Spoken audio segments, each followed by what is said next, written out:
'Cause this is my legacy. Hai, selamat datang ke Legacy.tv. Bagaimana kerajaan Allah ataupun kerajaan syurga berkembang di sekeliling kita ataupun bagaimana ianya berkembang di dunia pada masa sekarang. Untuk menjawab persoalan itu, mari kita lihat di dalam Injil Markus daripada bab yang keempat, daripada ayat ke-26 hingga ayat ke-29. Dan saya akan bacakan daripada AVB, Alkitab versi Borneo. Yesus berkata seterusnya, kerajaan Allah ibarat seorang yang menabur benih di ladangnya. Malam dia tidur, siang dia bekerja. Benih itu terus-menerus tumbuh dan membesar. Dia tidak faham bagaimana hal itu terjadi. Tanahlah yang menumbuhkan tanaman hingga berbuah. Mula-mula pucuk, kemudian bulir, akhirnya buah. Setelah masak, buahnya disabit oleh orang itu dengan segera kerana musim menuai telah tiba. Ya, ini ialah salah satu petikan tentang ibarat tentang benih yang tumbuh, di mana Yesus menceritakan ibarat tentang kerajaan syurga. Dan apabila kita melihat dalam petikan ini, apakah yang dimaksudkan dengan benih itu?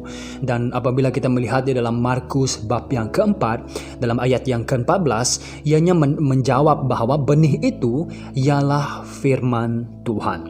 Dan di sini kita melihat orang yang menabur benih itu, orang yang menabur firman itu, kalau kita lihat di dalam analogi ini, dia pada waktu siang dia bekerja, pada waktu malam dia tidur.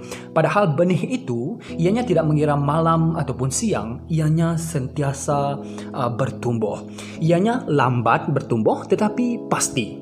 Ianya ialah pertumbuhannya agak rahsia, tetapi ianya juga menunjukkan tentang realiti bahawa ianya sentiasa bertumbuh walaupun secara rahsia ataupun secara agak lambat apabila kita melihat menggunakan time frame. Dan apabila benih itu bercambah dan menghasilkan masa dan menghasilkan buah, pada masa musim menuai buahnya disabit. Dan apa yang kita boleh pelajari tentang bagaimana kerajaan Allah berkembang melalui ibarat ini? Ada 3 perkara yang saya ingin kongsikan. Yang pertama ialah harus ada orang menabur firman. Dan ini sangat penting. Kalau kita lihat menurut konteks ini, siapakah penabur yang pertama? Dia ialah Yesus Kristus. Yesus memberi contoh bagi kita bagaimana kita menabur firman di dalam hati orang. Dan selepas Yesus, kita melihat para rasulnya ataupun para murid-muridnya melakukan pekerjaan, bagaimana pekerjaan Yesus menaburkan firman di dalam hati orang yang mendengar firman itu. Dan sekarang kalau kita sebagai pengikut Yesus Kristus, kita juga dipanggil untuk menabur firman Tuhan. Dan yang pertama yang penting sekali, harus ada orang menabur firman Tuhan. Dan kalau kita lihat orang ini, dia siang dia bekerja, malam dia tidur. Dan ini menunjukkan kepada kita bahawa kita harus rajin seperti seorang petani ataupun seperti seorang peladang, seperti kita pergi bekerja di ladang. Dan kita juga harus percaya yang mungkin kita tidak faham bagaimana benih itu bercambah hingga menghasilkan buah, tetapi kita harus percaya bahawa benih yang kita taburkan itu akan menghasilkan buahnya.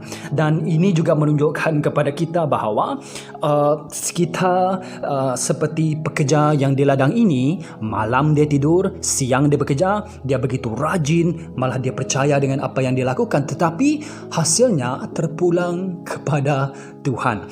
Tetapi yang penting ialah harus ada orang yang menabur firman Tuhan. Yang kedua ialah proses pertumbuhan firman ialah di luar pengetahuan kita. Proses pertumbuhan firman di luar pengetahuan kita. Kalau kita lihat di dalam ayat yang ke-27 berkata begini, dia tidak faham bagaimana hal itu terjadi. Apabila benih itu menjadi pucuk dan pucuk mengeluarkan bulir dan bulir mengeluarkan buah, Proses itu mungkin boleh diperhatikan, tetapi bagaimana ianya terjadi itu masih lagi misteri bagi seorang peladang ini. Dan ini menunjukkan kita bahawa kadang-kadang apabila kita menabur firman, kita harus rajin, kita harus percaya yang ini boleh menghasilkan buah, tetapi hasilnya, pertumbuhan firman di dalam hati setiap orang itu mungkin kita boleh perhatikan melalui luaran, tetapi bagaimana ianya terjadi, bagaimana ianya bertumbuh di dalam hati seseorang, itu di luar pengetahuan kita. Tetapi apa yang penting tadi? Yang penting harus ada orang menabur.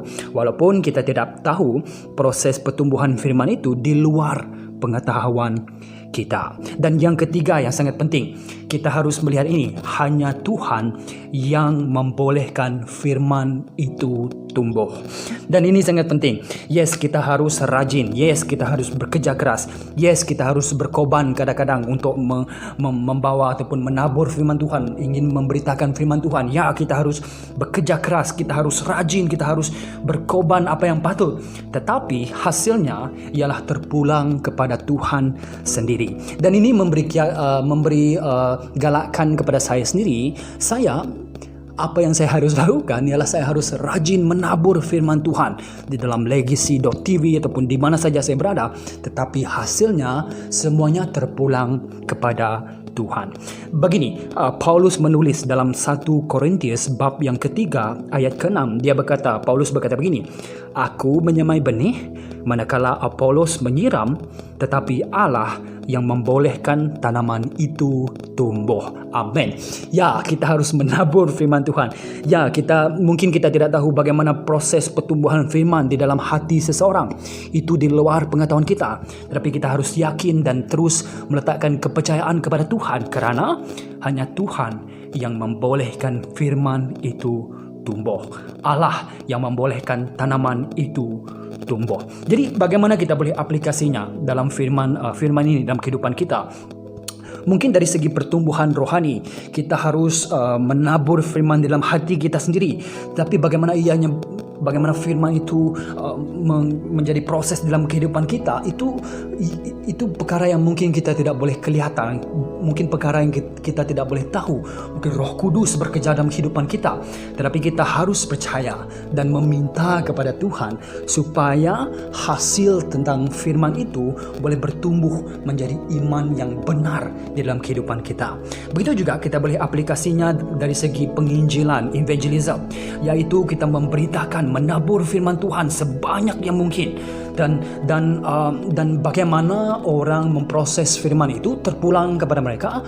Kita tidak tahu apa yang terjadi, tetapi kita harus percaya bahwa Tuhan yang boleh memberikan hasil daripada pekerjaan kita itu.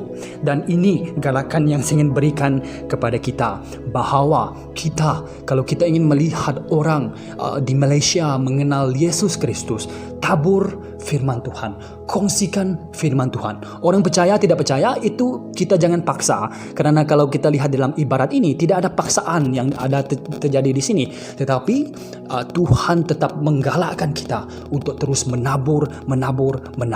Kita tidak tahu apa yang terjadi dalam hati dan fikiran orang, tetapi kita harus meletakkan segalanya kepada Tuhan, kerana Dialah yang boleh menghasilkan hasil di dalam apa yang kita lakukan. Semuanya terpulang kepada Tuhan, tetapi pada masa sama kita harus rajin berusaha untuk memberitakan firman Tuhan, menabur firman Tuhan di mana saja kita berada. Kalau kita ingin melihat revival di Malaysia, kita harus terus berkongsi di mana saja kamu berada, di gereja, di rumah kamu, di kampus, universiti dan sebagainya. Terus berberitakan, tapi jangan paksa, kerana firman ini hanya boleh bekerja, hanya Tuhan yang boleh menghasilkan iman di dalam hati seseorang. Kamu harus menabur.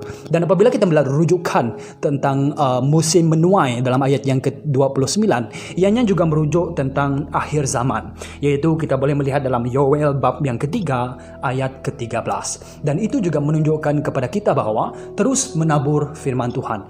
Bagaimana Yesus menabur firman Tuhan, begitu juga kita harus menabur firman Tuhan supaya iman orang dapat diselamatkan melalui iman mereka kepada Yesus Kristus. Sehingga kita berjumpa lagi dalam episod video yang seterusnya.